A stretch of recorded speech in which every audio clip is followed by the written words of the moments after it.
Welcome back to another Alliance War. We are officially in the second half of Season 3, getting ever so much closer to those sweet, sweet end-of-season rewards. Looking forward to them. Should get my next rank 5. It's going to be some good times.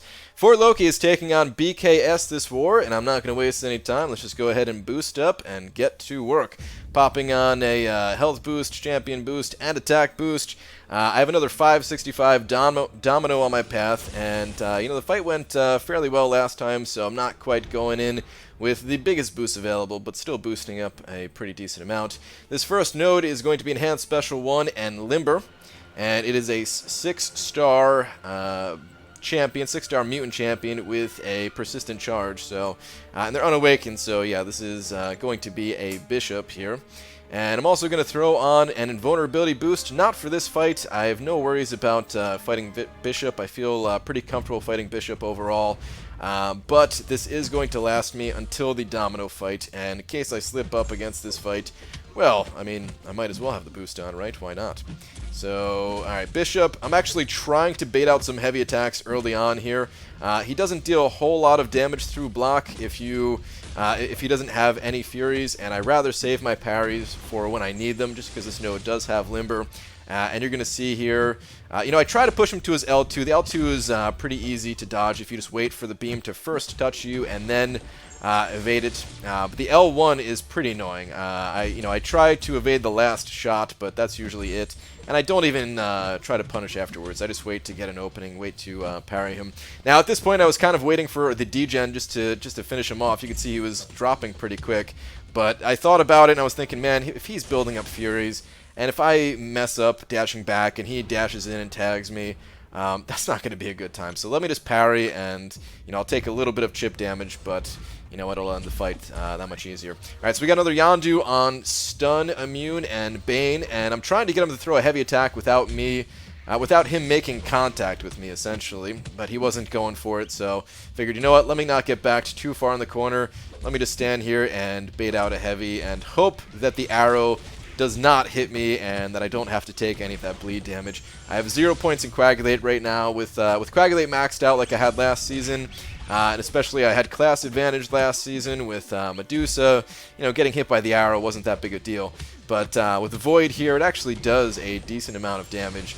And yeah, I'm trying to minimize any kind of damage taken, of course, so that I could save a few potions. So alright, Yondu goes down. Alright, now we have the Domino fight. Now this Domino fight, oh, what a Domino fight this was. Alright, first off, let me pop a couple potions here. Level 4 health potion and a level 3 health potion just to top myself off. I still have the invulnerability boost going for another 30 seconds, so I have a moment to kind of gather my thoughts about this fight. This is Limber Buffet, 565. Domino. There are a few really interesting things that I need to point out about this fight, or Void versus Domino on Buffet. First is that, yes, I very much so know about the strategy of when she dashes in at you, if you dash back, and then you can counter her medium. Yes, I'm aware of that. I know someone's going to point that in the comments. I've done that in past fights, past videos. I actually thought it was a really amazing strategy at first, but now I'm not so convinced. Not on this node, at least.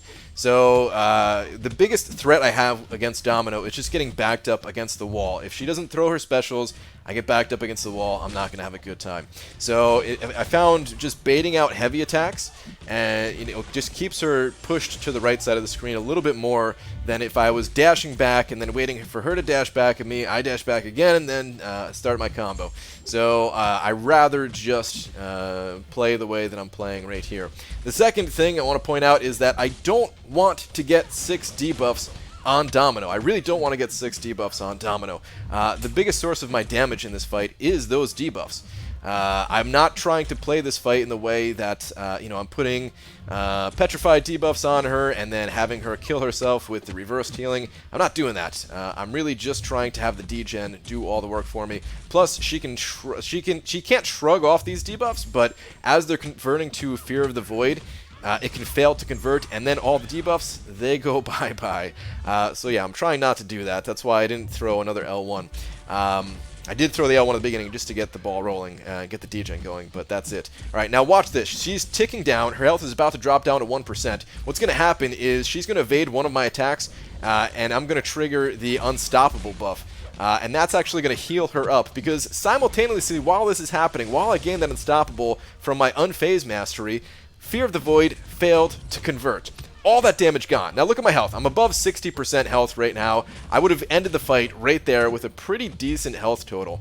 What's actually going to happen now is that I'm struggling to finish out this fight. And when I say struggle, I really mean struggle. At this point, I'm kind of pissed off. I don't even know what really happened until I watched the playback. I'm trying to think, like, alright, how do I finish out this fight without dying? I'm hoping this L2 will crit. It doesn't crit. I'm hoping the debuffs will degen her down before she throws the L3. That didn't happen either. She hits me with the L3, and I still have the invulnerability boost on, so I'm not taking any damage from the actual physical part of the L3, but the bleed damage afterwards. Watch the bleed damage. It's going to be over 2,000 every half second. Oh my god, man. My health is just melting. I would have died from that bleed damage had I not been able to finish out the fight right there. So I'm really happy that I didn't die, but I had over 60% health, and that got dropped down to 30% health just because of that very unusual circumstance of me having unfazed, her evading attack, while simultaneously Fear of the Void was failing to land, so that all of my debuffs, they also went away at that exact moment where I really needed them to not go away. I mean, if I gained the Unstoppable while she had those Petrifies and other debuffs on her, it would have dealt damage to her, it wouldn't have healed her, but all of those debuffs were gone. So really crazy stuff. I'm happy that I didn't die. I'm very happy that I didn't die. I get to keep my my perfect no death war season alive. Hopefully I can finish out the rest of the season with it. But man, some of these fights starting to get a little sketchy, man. I'm starting to get nervous. Anyway, on to the next fight. So I'm fighting this Unstoppable Colossus mini boss here, buffet mini boss, and I'm trying very hard not to trigger Mystic Dispersion at all. Fortunately for me, this node does not have any limber, so I have infinite parries to play around with, and I do get him to throw the L2. I got pretty lucky here that the second debuff I triggered on this guy was Petrify, so that cuts a lot of the threat of Mystic Dispersion out, because, I mean, the only real threat on this node is that he gets to an L3 because I can't bait a special and Mystic Dispersion gets him there, and I don't have the invulnerability boost on, and although I have class advantage and, you know, I'm lowering his attack with Inequity and Resonate, I don't think I would die, but still, I don't want to face any of that damage. I don't want to have to use more potions, you know, than what's necessary. Now, I get a little bit unlucky that the 6th debuff I trigger was the second Petrify. Once you have 2 Petrifies, then Mystic Dispersion is completely countered, and you don't gain any power from that at all. He's about to die to this degen, but I get a parry, so I just finish out the fight right then and there. Alright, so I was a little bit worried about that mini-boss, not gonna lie. It was the first time fighting an Unstoppable Colossus on that mini. But, yeah, it goes well enough. Alright, I had to wait to get more energy, so I got a reboost here, and I'm going to pop on a 15% health boost. Basically, all of the 3 smallest boosts. I would have just went with a 15% health boost, but I was actually worried that this fight was going to be Infinity Man. Now, you know, people always fake you out on this node. There's always a tech champion on this aggression armor node. It's rarely actually Infinity Man, but for some reason, I don't know, I thought it was going to be Infinity Man this fight. Turns out it's just Starlord, just another decoy.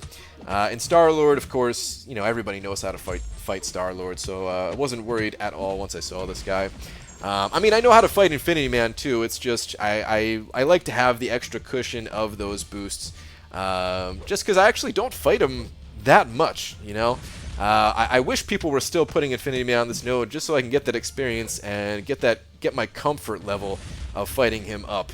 You know, I dueled Infinity Man a few times before this fight just to make sure that, you know, in case he was here, I was on top of my game and I could take him down no problem, but still, I actually want people to put Infinity Man on this node just so I can get a little bit more practice. But yeah, Starlord here, there's not a whole lot to say other than I don't think I mentioned that I do have Killmonger with me this war again, so I am healing a little bit off of each time I activate one of my debuffs.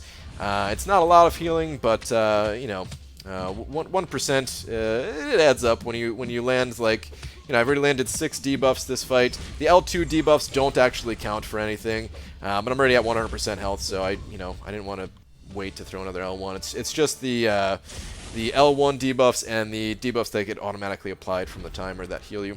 I also have Stark Spidey with me. The only reason I brought Stark Spidey was in case I had to use too many potions against some of these fights, and you know, I just didn't have enough potions to heal up Void, and I had to fight with another champion, so I just wanted to bring Stark Spidey for that. Just because last season I learned my lesson by only bringing Medusa, and I got wrecked by a Domino, if you guys remember that one, if you watched that one.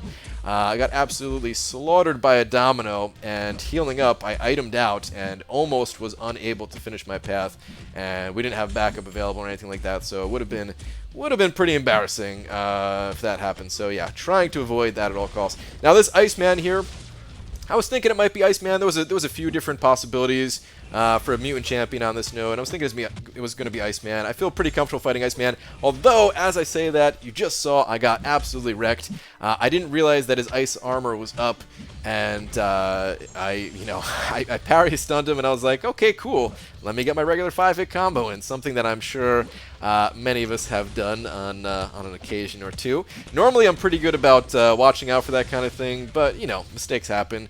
And that mistake cost me something like 20 or 25% of my health, which, you know, it didn't kill me, of course, but it's still not good. That's potentially more items that I have to use that I really don't want to use at this point because of how many I had to use from that Domino fight. But Iceman, he's about to drop to all this degen, just ticking him down, and faceplant. Oh, not exactly a faceplant. I attacked him for the last hit, I guess. Alright, moving on. We've got one more fight this war. This is the King Groot mini-boss, and I make some pretty poor decisions this fight. I'll explain what I'm talking about once we actually get into the fight. The first poor decision actually happens before the fight. Now, I have 28,000 HP, and it's a King Groot mini-boss. This guy does not hit very hard. I'm thinking I'm just going to be healing this fight, and I actually don't use a potion here. And this is kind of a silly thing. I don't know why I did this. I should have just used at least one potion just to really secure the fight and make sure that nothing can kill me, even if he gets to an L3 or something like that. But I go in without healing, played it pretty greedy. I regret it just because I don't want to do that. I mean, it doesn't actually cost me here. Spoiler: I don't die in this fight. Hate to break it to you, but yeah, don't die in this fight. But still, in the past, I've done things like that to try to conserve items, and it's backfired and cost me a death. Where, yeah, really, it's just a potion that I can get from Glory. It's not that big a deal, so I should have just used it. Okay, the mistake that I made in this fight, or the poor decision that I made in this fight, was to not throw my L1. This node, of course, has Strike Back, and I didn't get a Petrify up earlier or anything like that, so he was going to gain a full bar of power. But who cares? It's just King Groot. I could have thrown it when King Groot had, under a bar, and then I would have just had to bait out an L1, which is no problem. Or I could have thrown it when he had a bar of special, and then I would have had to evade an L2. It's really not that big a deal. But for whatever reason, in my mind, I was just like, well, I guess I don't need to do it, whatever. I don't want to give an excuse, but I remember kind of playing this. I didn't wake up that long before actually doing this fight, so maybe my brain just wasn't completely on at that point. I don't know. But at the halfway point here, I'm realizing, like, wow, he's still above 50% health. I'm going to time out at this rate, so I need to do something. So I wait for him to throw a special. I throw my special. I still don't have a Petrify on him, so he's going to gain a full bar from the Strike Back node, and he's essentially going to gain, what is it, like 95% of a bar or something like that from the special 3. So essentially 2 bars is what he's going to gain, so I have to bait out an L2 right away. That's no problem. Bait out the L2. The second part, the little poison attack thing, really doesn't do all that much damage, so it's fine to do just block it or do a combination of blocking and evading of it. Finally, I'm just playing a little bit more aggressive here, throwing the L1. I finally get a Petrified debuff up so that all this regen is, he's not regenerating like crazy, and some of that is going to go in the negatives, especially once I get the next debuff on him. And yeah, from here, I just need to play a little bit more aggressive. I don't really care about pushing him to the L2. I am still baiting out specials here as I can, but again, it's not really something that I need to do. I get Fear of the Void active on him, along with another debuff, so, yeah, he's starting to tick away pretty nicely here, especially during this healing phase. And the clock is ticking down, but so is his health. 20 seconds left to finish out this last 6% health, and he is down. Okay, so finished out the fight with about 16 seconds to go there. So, again, just some poor decision making. That fight didn't have to be as down to the wire as it was.